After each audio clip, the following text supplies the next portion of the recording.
కళ్యాణం, పచ్చతోరణం, ఏడుకొండలవాడి ఆలయం.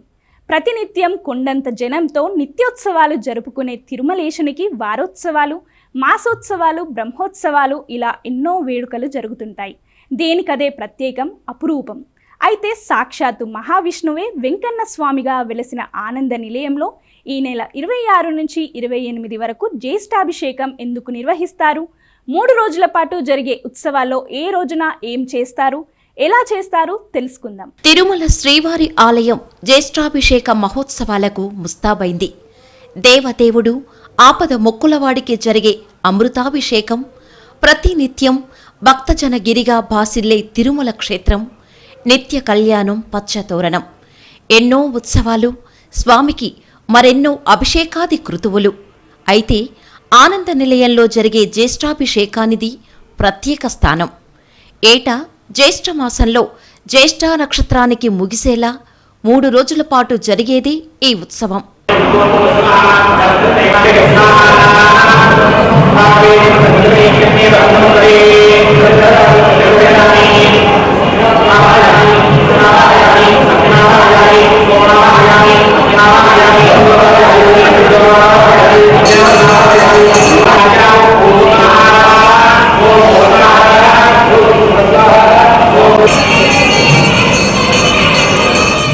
ఏడాది పొడవునా 365 రోజుల్లో 470కి పైగా ఉత్సవాలు జరుగుతాయి శ్రీవారికి. సాలగ్రామ శిలామూర్తిగా వెలసిన స్వామి తిరుమల వెంకటేశుడు. ఉత్సవాలన్నీ ఆయన పేరు మీదుగే జరిగినా వీటిల్లో సింహభాగం సేవలు అందుకునేది మూలమూర్తి కాదు. ఆయన ప్రతినిధి మలయప్ప స్వామి. మూల విరాట్టు ప్రతినిధిగా, ఉత్సవమూర్తిగా ఎన్నో అభిషేకాలు, స్నపన తిరుమంజనాలు సమర్పించేది ఆయనకే.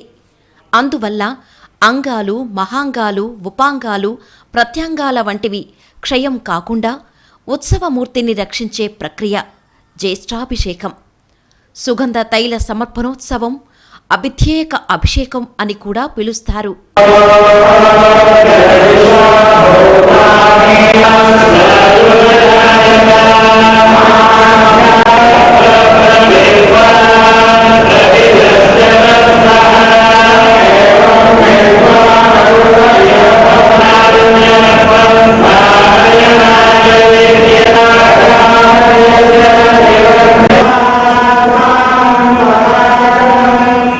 భృగు మహర్షి క్రియాధికారం ప్రకారం ఏడాదిలో 3 రోజుల పాటు జ్యేష్ఠాభిషేకం జరుగుతుంది. అనునిత్యం స్వర్ణ కవచంతో ఆరాధనలందుకునే ఉత్సవర్లు జ్యేష్ఠాభిషేక సందర్భంలో మాత్రమే నిజరూపంలో దర్శనమిస్తారు.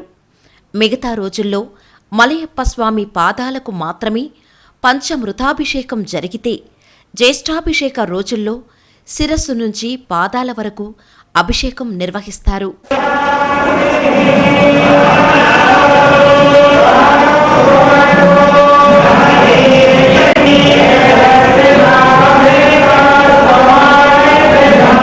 జ్యేష్ఠాభిషేకం ప్రారంభం నాడు సుప్రభాతం, తోమాల సేవ, సహస్రనామార్చన, నైవేద్యం, 2 అర్చన, 2 నివేదన యథావిధిగా జరుగుతోంది.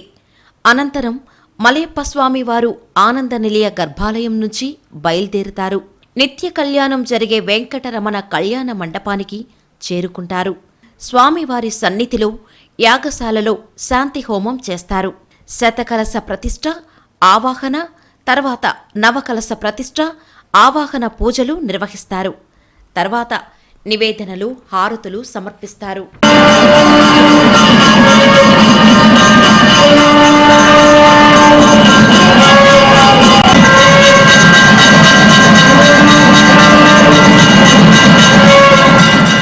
అనంతరం స్వామివారికి ఆర్ఘ్యపాద ఆచమనీయం సమర్పించి కంకణధారణ చేస్తారు. తర్వాత హోమాన్ని పూర్తి చేసి హోమ తిలకాన్ని స్వామివారికి దిద్దుతారు. వేద పండితులు శ్రీ సూక్తం, పురుష సూక్తం, భూసూక్తం వంటివి పఠిస్తుండగా శుద్ధ జలాలలో అభిషేకం చేస్తారు. తర్వాత పాలు, పెరుగు, తేనె, కొబ్బరి నీళ్లు, పసుపు నీళ్లతో శతకలశాల్లోని జలాలతో స్వామికి స్నపన తిరుమంజనం నిర్వహిస్తారు. చివర్లో స్వామి అమ్మవార్లను చందనంతో అలంకరిస్తారు. తర్వాత నవకలశాల్లోని జలాలతో అభిషేకిస్తారు. ఆ జలాలను అర్చక స్వామి శిరస్సుపై చల్లుకుని భక్తులందరిపై పురోభవ అని చిలకరిస్తారు. తర్వాత స్వామికి వస్త్రాలంకరణ, నివేదన జరుగుతాయి. ఇలా 2వ రోజు, 3వ రోజు కూడా జరుగుతుంది. చివరి రోజు స్వామివారికి స్వర్ణ కవచం ధరింపచేస్తారు. దీంతో మలయప్ప స్వామికి జరిగే జ్యేష్ఠాభిషేకం ముగుస్తుంది. మంత్రార్థ